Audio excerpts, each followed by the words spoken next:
বাবাকে কেন হত্যা করা হয়েছে জানালেন ডরিন। বিএনপির কাছে আমার প্রশ্ন, দেশটাকে কয়বার বিক্রি করা যায় বললেন পররাষ্ট্রমন্ত্রী। যে কারণে ব্রিটেনের নতুন প্রধানমন্ত্রীকে শুভেচ্ছা জানাবেন না পুতিন। এবং সর্বশেষ জানাবো, দেশকে এগিয়ে নিতে কোটা পদ্ধতি বাধা হয়ে দাঁড়িয়েছে বললেন জিএম কাদের। এতক্ষণ শুনছিলেন সংবাদ শিরোনাম, এবারে বিস্তারিত। তবে তার আগে অনুরোধ থাকবে আমাদের চ্যানেলটি সাবস্ক্রাইব করে বেল আইকনটি ক্লিক করুন। বাবাকে কেন হত্যা করা হয়েছে জানালেন ডরিন। রাজনৈতিক কোন্দলেই ঝিনাইদহ 4 আসনের সংসদ সদস্য আনোয়ারুল আজিম আনার হত্যাকাণ্ডের শিকার হয়েছেন বলে জানিয়েছেন তার মেয়ে মুমতারিন ফেরদৌস ডরিন। প্রধানমন্ত্রীর কাছে এই হত্যাকাণ্ডের সঙ্গে জড়িতদের ফাঁসির দাবি করেছেন তিনি। এক প্রশ্নের জবাবে ডরিন বলেন, ডিএনএ টেস্ট দেওয়ার জন্য কলকাতা সিআইডির পক্ষ থেকে আমার সঙ্গে যোগাযোগ করা হয়েছে। যত তাড়াতাড়ি সম্ভব কলকাতায় যাব। সাংবাদিকদের প্রশ্নের জবাবে তিনি বলেন, হত্যার পেছনে আভ্যন্তরীণ রাজনৈতিক কোন্দল তো অবশ্যই আছে। ইতোমধ্যে ঝিনাইদহ জেলা আওয়ামী লীগের 2 জন নেতা গ্রেফতার হয়েছেন, যথেষ্ট প্রমাণের ভিত্তিতেই হয়েছেন। শিমুল ভুইয়া তার জবানবন্দিতে জেলা আওয়ামী লীগের সাধারণ সম্পাদক সাইদুল করিম মিন্টু এবং ত্রাণ ও সমাজ কল্যাণ সম্পাদক গ্যাসবাবুর কথা বলেছেন। আবার গ্যাসবাবু তার জবানবন্দিতে মিন্টুর কথা বলেছেন। অবশ্যই তাদের সংশ্লিষ্টতা আছে বলে আদালত বলেছেন। ডরিন বলেন, অভ্যন্তরীণ কোন্দল না থাকলে কেন তারা এমন নৃশংস হত্যাকাণ্ডের সঙ্গে জড়িত থাকবে? তারা তো সবকিছুই জানতো। তারা আমাকে সান্ত্বনা দিতে এসেছিল। ঝিনাইদহের কালীগঞ্জ উপজেলা আওয়ামী লীগের ভারপ্রাপ্ত সভাপতি জাহাঙ্গীর সিদ্দিকী ঠান্ডুর সভাপতিত্বে মানববন্ধনে আরও বক্তব্য রাখেন উপজেলা পরিষদের চেয়ারম্যান শিবলী নৌমানী, পৌর mayor Ashraful Alam, vice chairman Shafiquzzaman Rasel প্রমুখ। বক্তারা বলেন, এমপি আনার হত্যাকাণ্ডে স্থানীয় আওয়ামী লীগের অনেক নেতা জড়িত। ইতোমধ্যে কিছু নেতা গ্রেফতার হলেও এখনও হত্যাকাণ্ডের নির্দেশদাতা এবং অর্থ যোগানদাতারা ধরাছোঁয়ার বাইরে রয়েছেন। বিএনপির কাছে আমার প্রশ্ন, দেশটাকে কয়বার বিক্রি করা যায় বললেন পররাষ্ট্রমন্ত্রী। পররাষ্ট্রমন্ত্রী ও আওয়ামী লীগের যুগ্ম সাধারণ সম্পাদক ডক্টর হাসান মাহমুদ বলেছেন, সবার সঙ্গে সুসম্পর্ক বজায় রেখেই আমরা দেশকে এগিয়ে নিয়ে যেতে চাই। বঙ্গবন্ধু কন্যা শেখ হাসিনা সেই নীতিটাই অনুসরণ করে চলেছেন অত্যন্ত সফলভাবে। সবার সঙ্গে সুসম্পর্ক দেখে বিএনপির গাত্রদাহ হচ্ছে, সেজন্য তারা উল্টাপাল্টা বলা শুরু করেছে। তিনি বলেন, ভারত থেকে আসার পর বিএনপি বলতে শুরু করেছে আমরা নাকি দেশটা ভারতের কাছে বিক্রি করে দিয়েছে। এখন চীন থেকে আসার পর তারা বলে কিনা চীনের কাছেও দেশটা বিক্রি করে দিয়েছি। যেখানেই যাই তারা বলছে দেশটাকে বিক্রি করে দিচ্ছে। বিএনপির কাছে আমার প্রশ্ন, দেশটাকে কয়বার বিক্রি করা যায়? ডক্টর হাসান মাহমুদ বলেন, আমাদের পররাষ্ট্র নীতি হচ্ছে সবার সঙ্গে বন্ধুত্ব, কারোর সঙ্গে বৈরিতা নয়, এবং আমরা অত্যন্ত সফলভাবে সেটি করে চলেছি। আমাদের প্রধানমন্ত্রী ভারত সফরে গিয়েছিলেন, সেখান থেকে এসে কিছুদিনের বিরতিতে তিনি এখন চীন সফরে যাচ্ছেন। আমাদের সঙ্গে ভারতের যেমন অত্যন্ত চমৎকার সম্পর্ক, চীনের সঙ্গেও আমাদের অত্যন্ত ভালো সম্পর্ক। আমাদের সঙ্গে রাশিয়ার যেমন অত্যন্ত চমৎকার সম্পর্ক, একই সঙ্গে মার্কিন যুক্তরাষ্ট্রের সঙ্গেও আমাদের অত্যন্ত চমৎকার ও ভালো সম্পর্ক। তিনি বলেন, আমরা নিকট প্রতিবেশী ভারত, যারা আমাদের মহান স্বাধীনতা সংগ্রামে অবদান রেখেছেন, তাদের সঙ্গে যেমন ভালো সম্পর্ক বজায় রাখছি, যারা স্বাধীনতা সংগ্রামের সময় আমাদের পাশে ছিল না, আমরা তাদেরও সহায়তা করেছে। যারা স্বাধীনতা সংগ্রামের সময় আমাদের পাশে ছিল না, তারাও আমাদের সহায়তা করেছে, আমাদের সঙ্গে সুসম্পর্ক রাখছে, আমাদের উন্নয়নে অবদান রাখছে। এটি আমাদের পররাষ্ট্রনীতির এই সফলতা। এটি বিএনপি সহ অনেকেই বুঝে না বোঝার ভান করে। হাসান মাহমুদ বলেন, শেখ হাসিনা ও তার সরকার মাথা উঁচু করে চলে। শেখ হাসিনা কারো কাছে মাথা নোয়াবার নয়, এটি মনে রাখতে হবে। খ্যাপাটে মেজাজের রিজভী সাহেব কি বললেন, ঢুলে ঢুলে মেজাজের গয়েশ্বরবাবু কি বললেন, শিক্ষিত হয়েও মির্জা ফখরুল সাহেব অশিক্ষিতের মতো কথা বললেন, তাতে কিছু যায় আসে না। আমরা রাষ্ট্রের মর্যাদা রক্ষা করে সবার সঙ্গে সুসম্পর্ক বজায় রেখে দেশকে এগিয়ে নিয়ে যেতে চাই। প্রধানমন্ত্রী সেটিই করে চলেছেন।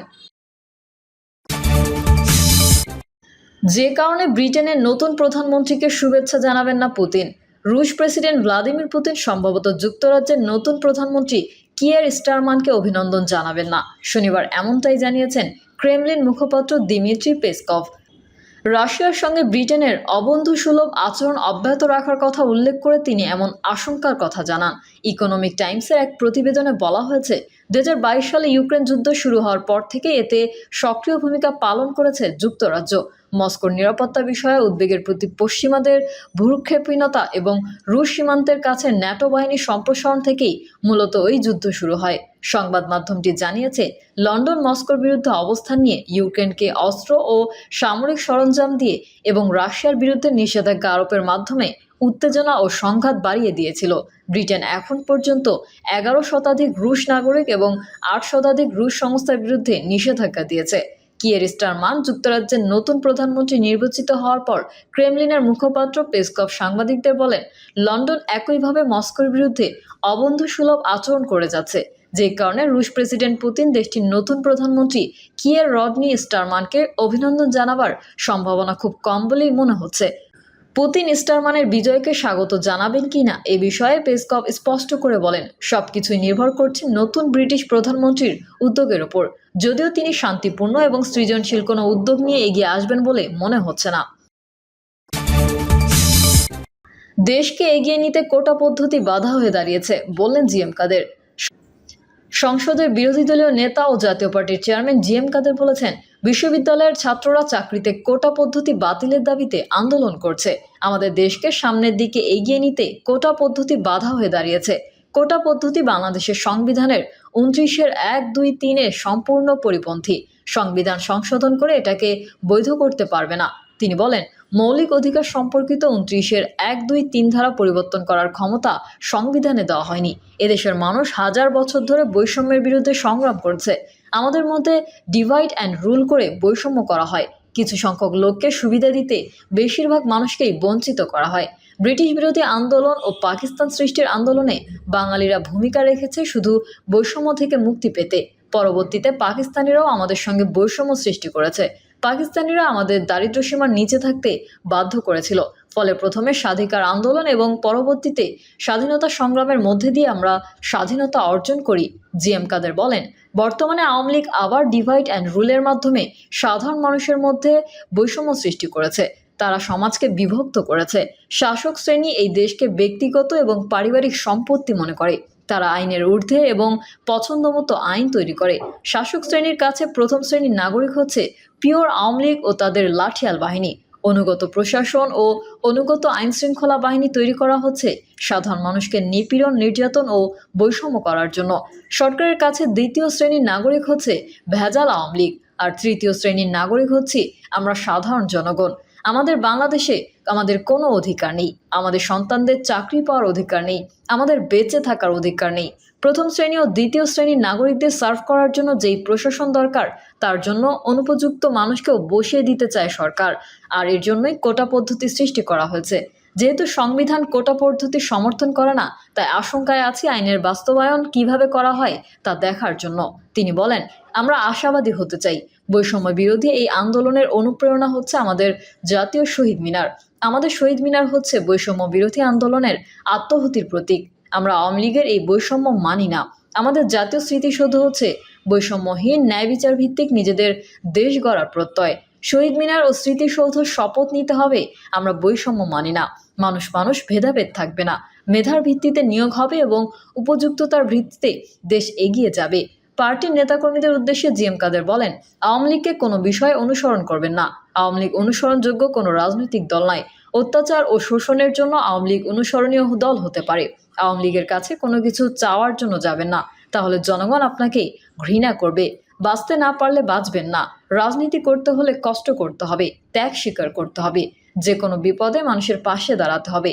এটা পারলেই জাতীয় পার্টি এগিয়ে যাবে। জিএম কাদের আরও বলেন, দেশের বর্তমান অবস্থা ভালো নয়। শুধু আওয়ামী লীগ ছাড়া সবাই এই কথার